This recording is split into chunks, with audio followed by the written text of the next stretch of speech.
முன்னாள் சட்டப்பேரவை உறுப்பினர் ஆலந்த தொகுதியிலே வெற்றி பெற்று மக்களோடு வாழ்ந்த மரியாதைக்குரிய அண்ணன் வெங்கட்ராமன் அவர்களை பேச அன்போடு கேட்டுக்கொள்கிறேன். இதே தெய்வம் புரட்சி தலைவர் அம்மா அவர்களோட நல்லாசியோடு தமிழகத்தினுடைய வருங்கால முதலமைச்சர் அருமையண்ணன் எடப்பாடியார் அவர்களுடைய நல்லாசியோடு மருத்துவர் ஐயா அன்புமணி ராமதாஸ் அவர்களுடைய நல்லாசியோடு இங்கு வருகிறந்திருக்கக்கூடிய இந்த கூட்டத்தினுடைய நாயகன் ஆலந்தூர் சட்டமன்ற தொகுதியினுடைய வேட்பாளர் அன்பு சகோதரர் சரவணன் அவர்களே, இங்கு வருகிறந்திருக்கக்கூடிய அன்பு அண்ணன் இந்த சட்டமன்றத்தினுடைய பொறுப்பாளர் அருமையான லியோ சுந்தரன் அவர்களே, அன்பு தம்பி ஒன்றிய கழக பூபதி அவர்களே, அன்பு சகோதரர் ஏசுபாதா அவர்களே, இங்கு வருகை இருந்திருக்கக்கூடிய பாட்டாளி மக்கள் கட்சியினுடைய மாவட்ட செயலாளர் அவர்களே, மாவட்ட தலைவர் அவர்களே, மாநில பொறுப்பாளர்களே, மாவட்ட பொறுப்பாளர்களே, பகுதி கழக மற்ற மகளிரினுடைய பொறுப்பாளர்களே, என்னுடைய பாட்டாளி சொந்தங்களே. ஏன்னா பாட்டாளி சொந்தம்னு சொல்றதுல 1000 அர்த்தம் இருக்கு. நான் முதல்ல கவுன்சிலர் எலெக்ஷன் இருக்கும்போது என்னை சுற்றி இருந்து என்னை ஜெயிக்க வச்சது இந்த சொந்தங்கள் தான். எங்க பகுதியிலேருந்து வந்திருக்காங்க. உண்மையிலே இந்த சொந்தத்துக்கு நான் உரியவனா இல்லையான்னு அவங்களுக்கு தெரியும். அவங்களுடைய ஒவ்வொரு விஷயத்துக்கும் நான் இருப்பேன் கூட. யாருக்கு தெரியுதோ, அவங்க அண்ணன் தம்பிக்கு தெரியுதோ இல்லையோ எனக்கு தெரியும் அந்த விஷயங்கள்.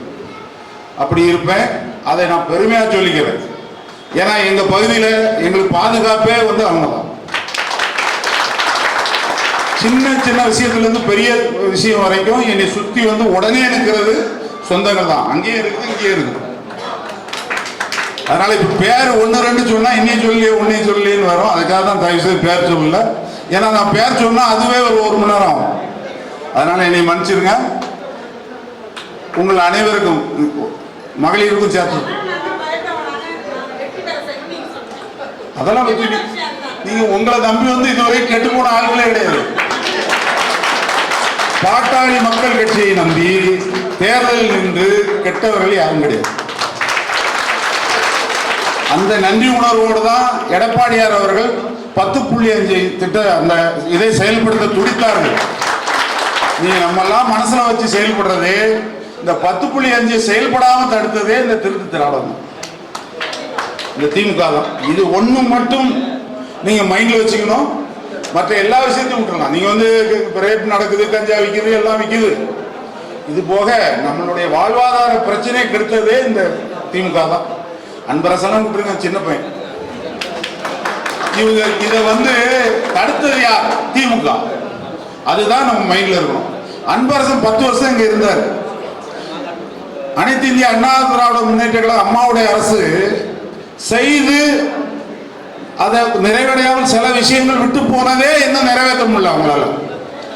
ஆக நாம இந்த பகுதி மாநகராட்சி பகுதியில் நிறைவேற்றிய திட்டங்களை பழுது பார்க்காமல் ஓடிக்கொண்டிருக்கிறது இந்த 5 வருஷ அரசு. சுதந்திரம் வாங்கி இப்போ வரைக்கும் 5 லட்சம் கோடி தான் கடன். இந்த 5 வருஷத்துல 5 லட்சம் கோடி கடன். இதெல்லாம் சொல்லணும் நீங்க மக்கள்கிட்ட.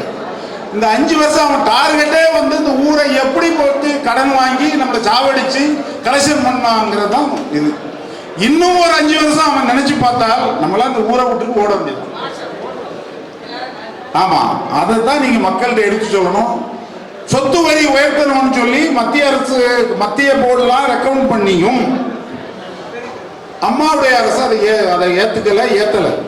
அதுக்கு அரசுக்கும் எக்ஸ்பிளைன் பண்ணி நிறுத்தி வச்சிட்டாங்க. அதே மாதிரி மின்சாரம்னா கவர்மெண்ட் சப்சிடியோட நம்ம கொடுத்துட்டு இருந்தோம். நம்ம யூஸ் பண்ற மின்சாரத்துக்கெல்லாம் அரசு பணம் கட்டி இருந்துச்சு. அம்மா தான் முதல்ல 100 யூனிட் ஃப்ரீயா கொடுத்தாங்க.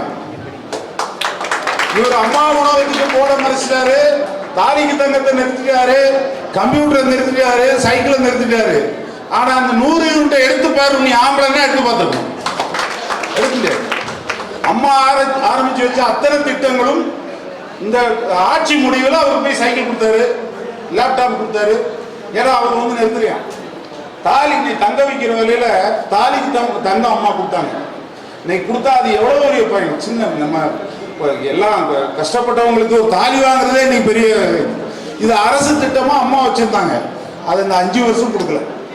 5 வருஷம் அவங்க எந்த திட்டத்தையும் நிறைவேற்றல. ஒன்லி டெண்டர் வைக்க வேண்டியது, நிறைவேறாத டெண்டர் கூட கமிஷன் வாங்கிட வேண்டியது.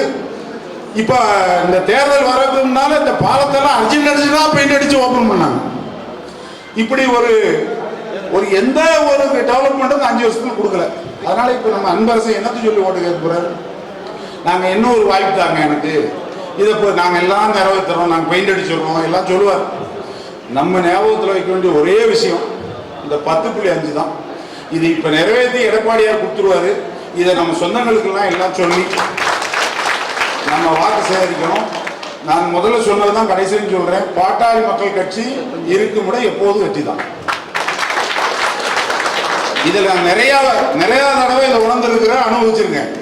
அதனால இந்த முறையும் நீங்கள் எல்லாம் இருந்து தயவு செய்து உங்க மாவட்ட செயலர் சொன்ன மாதிரி இந்த 15 நாள் யாரும் வேலை வெட்டிகள் எல்லாம் கொஞ்சம் ஒதுக்கி வச்சுட்டு நம்மள எல்லாரும் வேட்பாளர் இதுல நம்ம சரவணன் சகோதரர் ஜெயிச்சு வந்தா நாமெல்லாம் தலை நிமிர்ந்து நடக்கலாம்.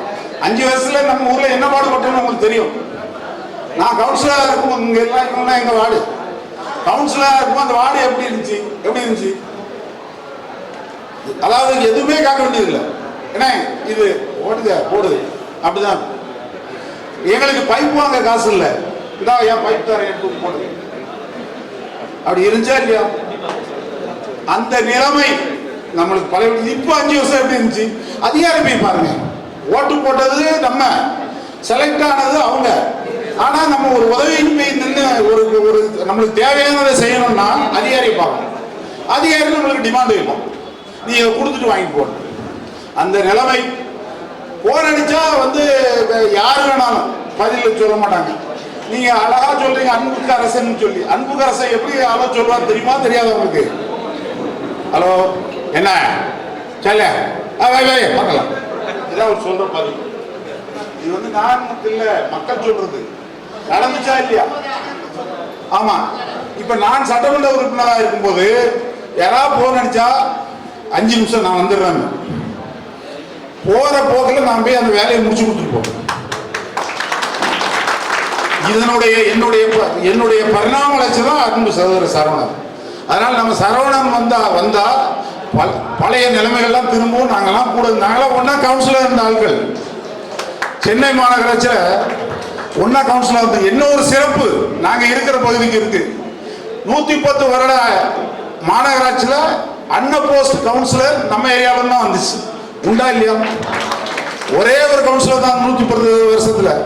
அதுவுமே பாட்டாளி தான். என்னோட உயிருக்கு உயிரா இருக்க SSK ராஜேந்திரன் ஒரு கவுன்சிலர். அவர் எப்படி இருப்பாருன்னு நம்ம உதயாட்டு கேட்டா தெரியும், தெரிஞ்சவங்களுக்குலாம் தெரியும். யார் சொன்னாங்க? அவங்களோட அண்ணன் சொன்னாதான் அப்படிம்பாரு. அப்படிதான் எல்லா உதயாவா இருக்கட்டும், இவரா இருக்கட்டும், எங்க அண்ணனா இருக்கட்டும், எல்லாரும் என்கிட்ட எப்படி இருப்பாங்கன்னா அப்படிதான் இருப்பாங்க. அது நம்ம நடந்துக்கிற விதம் தான்.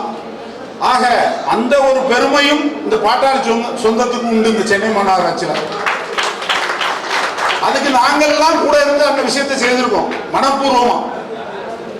அப்படி ஒரு நிலைமை இனி மாறணும். நம்மளுக்கு 10.5 அந்த ஒரு இது நிறைவேறணும்.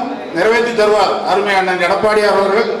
அந்த நிலைமை வர வேண்டும் என்றால் ஆலந்தூர்ல இருந்து நம்ம குரல் அங்கு ஒழிக்கணும். எடப்பாடியார் அவர்கள் முதலமைச்சர் ஆகணும். அதற்காக உங்கள் பாதம் தொட்டு வேண்டிக்கிறேன். இந்த 15 நாள் எல்லா வேலையும் விட்டுட்டு நீங்க எல்லாம் அன்பரசன் அவர் நம்ம வேட்பாளர் சொல்வார், அன்பரசனை நான் பார்த்துக்கிறேன், மற்றது நீங்க பார்த்துக்கணும். அதனால அவரும் பார்ப்பாரு, நம்மளும் பார்ப்போம்.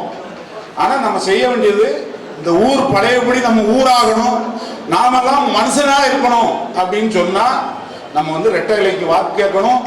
கட்டாயம் இந்த 15 நாள் உங்க பாதம் தொட்டு கேட்கிறேன். உங்க டைம் எல்லாம் இதுக்கு செலவழிங்க என்று அன்போடு கேட்டு வாய்ப்பு நன்றி.